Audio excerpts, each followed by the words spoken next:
আসসালামু আলাইকুম রহমতুল্লাহ। এটা হইতেছে যে কাহিনী তো বললাম, এই তারপরে গাড়ি ঘোড়াছে। সকালবেলা একেবারে মানে কই থেকে শুরু করুন বুঝতে পারতেছি না। কালকে দুপুরবেলা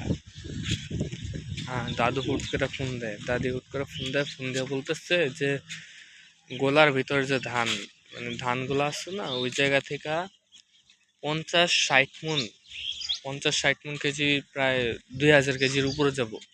তো 50-60 মণ ধান হুট করে নাকি ইন্দুর ওগুলা কাইটা একেবারে শেষ, ওগুলা সব নিচে পইরা মাটিতে পইরা অবস্থা কাইটা গেছে। তো দাদি হুট করে ফোন দেয়, এখন দাদি তো একা, ওদিকে আর কেউ নাই। তো ওটা সামলানোর জন্য আব্বু কি করে ওই দিন ইটি কইরা নামাজ পইরা, জুম্মার নামাজ পইরা আমি বাসায় চলে গেছি। বাসায় চলে যা ফোন টোন ধরি নাই, ফোন হালকা ধরছিলাম, ধইরা পরে আবার রেখে দিছি মিনিমাম হবে 3টার দিকে। তো তারপর আবার দাদি ফোন দিয়ে বলে যে যে একটু আসো তাড়াতাড়ি, নাহলে আবার আরও বস্তা ফুটা করতেছে, ইন্দুর ধরা তো আর পসিবল না। কারণ ট্রাকটা যায়। তারপর বলতেছে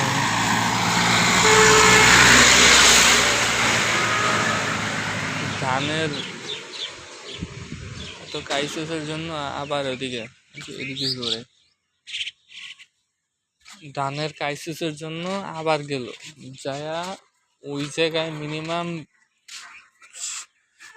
কালকে বিকাল 4টা-5টার দিকে আমি দোকানে আইছি। দোকানে আয়সা খালি বইসা ছিলাম, কোনো কথা নেই, বইসা ছিলাম। আব্বু এসে বলতেছে আমি যাই তাহলে তুই থাক, কারণ ওদিকে একা সামলানো খুবই মানে অবস্থা প্রচুর খারাপ।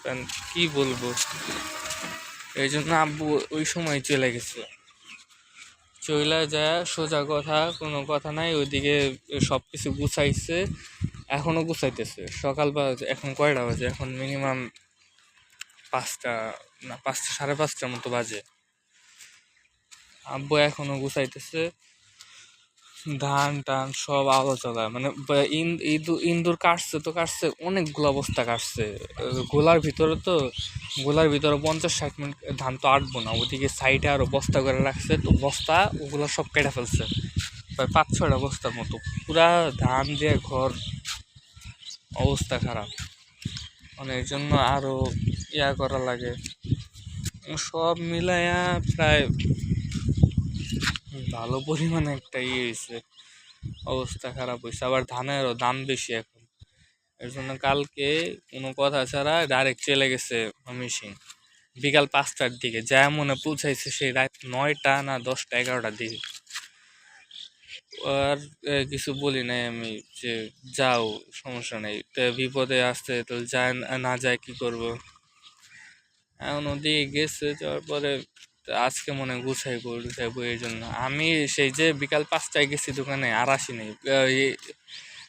সেই জুম্মার টাইম খাইছি, ভাত খাইছি কয়েকটা, ওইটুকুই। ভাত খাওয়ার পরে আর বাসায় টাসায় যাই নাই, এই দোকানে ছিলাম রাত 11টা, 11:30 বাজে বাসায় আসছি, দোকান বন্ধ কইরা। তাও আবার দোকানে এখনো সবজি মালামাল আছে, ওই যে কিছুক্ষণ আগে দেখাইলাম ওইখানে, ওটা আমাদের বাজার আর কি, এই জন্য আইতে পারি নাই। আরেকটা কথা, এই যে এটা হইতেছে ঢাকার ঢাকা শহরের পুরাক নদী কয়েক, তো এইটুকুই, আর কিছু বলার তো না। কারণ এত এইসব ভাইবা লাভ নাই, যা মানে মানে কি বলবো, আমার কোনো ভাষা নাই। তো এই জন্যে প্রতিদিন এক একটা কাহিনী, এখন আমার কিছু করার নাই। প্রতিদিন এইসব ঘটলে আমি আর কিছু করতে পারবো না। এক একদিন এক এক কাহিনী, একদিন দাদু অসুস্থতা, একদিন ধান সমস্যা, আরেকদিন নেট সমস্যা, আরেকদিন সব সমস্যা রাত 10টার পরে আসিয়া বাজে, আর কিছু বাজুক বা না বাজুক। এটা হইতেছে ব্রিজ, এদিক দিয়ে সোজা গেলে আমার বাসা।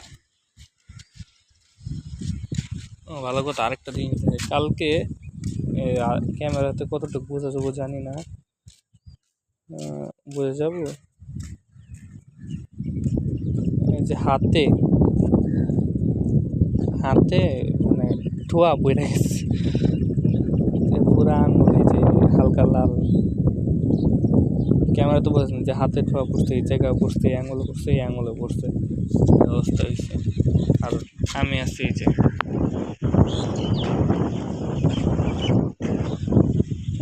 তাছাড়া আর কোনো ই নাই,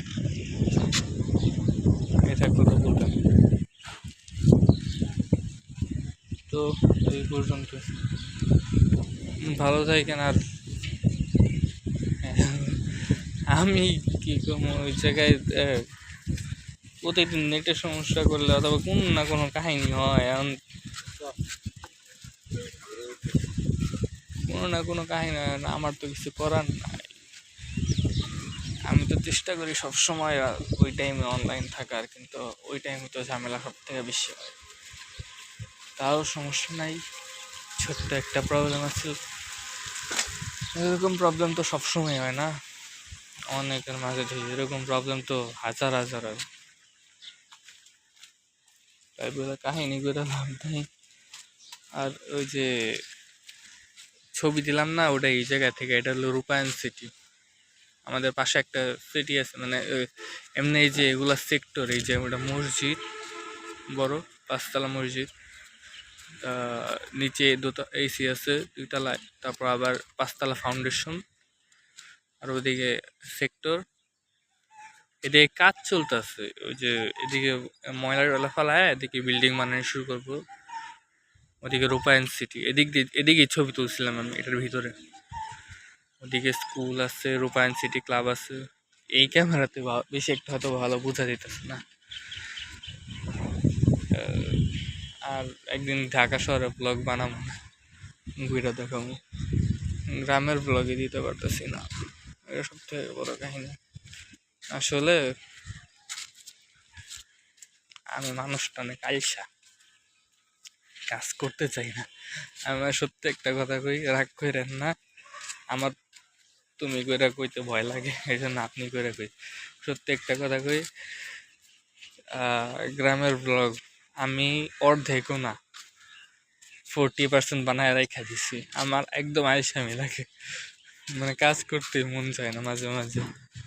বিশেষ করে এই যে এগুলা দোকানে যাও, এইসব কাজ করতে মন চায়, কিন্তু গ্রামের তারপরে যে ফোনের ভিতরে যত হেনাতেনা কাজ আছে, এগুলা করতে একদম আলসামি লাগে, এই জন্য আমি কাজ মাজ করি না বেশি। তো ভালো থাকেন। আরেকটা কথা, আমার চেহারা দেখায়নি।